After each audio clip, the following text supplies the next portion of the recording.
Hi, I'm Alyssa Conway with Pet Food Forum TV. I'm speaking now with Maria Lange, Director of Client Services and Analytics at GfK. Thank you for joining us, Maria. The title of your presentation for Pet Food Forum was The Next Big Thing in Pet Food. So tell us, what is the next big thing? The next big thing in pet food is anything considered raw. There are the refrigerated products, frozen products, and freeze-dried products, and especially the freeze-dried pieces mixed in with kibbles seem to be the big next thing that's going to drive the overall raw category, especially the freeze-dried category. And what data and trends can you share that support your projection? The refrigerated products are growing at a 40% year over year, very consistently. The freeze-dried products are growing at close to 45% year over year, also very strong growth year over year. And so are the frozen products. They actually have picked up steam over the last year, 26% there year over year. So all of these trends, all of these different segments are growing at a higher rate than last year, and which leads us to believe that this is going to be a category that's growing larger and larger. And how high do you think the ceiling is for growth in this area? That is probably a little early to say at this point. I don't think it's ever going to reach the levels that natural and grain-free are at. We're talking billions and billions of dollars. So we're just about, both freeze-dried and refrigerated frozen products have just hit about over the $100 million level each. So we're still very far away from there. But I think there's a lot of potential, but it's too early to say to really see where it's going. And are grain-free and natural pet food truly yesterday's news, or are they still growing?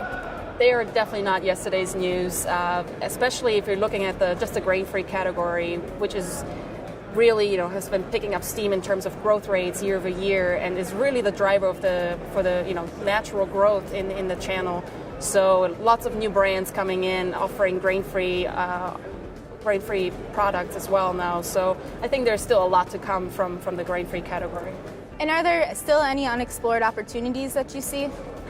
For natural, I'd say there's still cat natural products are lagging behind the dog natural products. Cat is only 44% of all sales, attributed to the natural category versus 73% for dog. So there is some options or some opportunities for cat to pick up on that trend.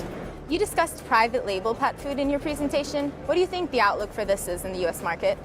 I think private label brands, as well as value brands, that are selling at about half the price that branded products are selling at, have a very large potential in the pet retail channel, especially because of the growing millennial generation. Millennials are looking for value for their hard-earned money, so they're looking for brands where they can save money, still get a quality product, but save some money on the actual purchase. And what other trends do you see on the horizon that pet food companies should be aware of?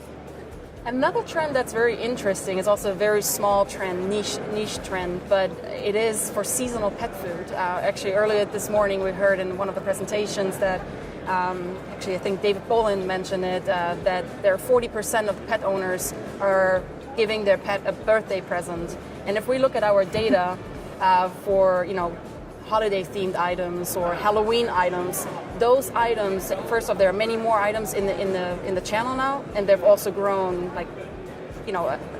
they tripled in growth or tripled in sales over the last few years. So looks like that's something to look out for and something to have on the shelf. Great.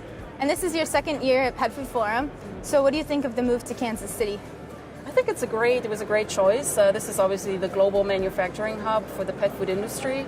So it's great to be home, if you can call it that way. And I think it's a great setting, looking out to the Kansas City Opera House, beautiful setting. And this is obviously much, much larger than it was in Schaumburg last year. So I think there is also a good potential for this show on its own to grow in the future. Great. Thank you so much for your time, Maria. You're welcome.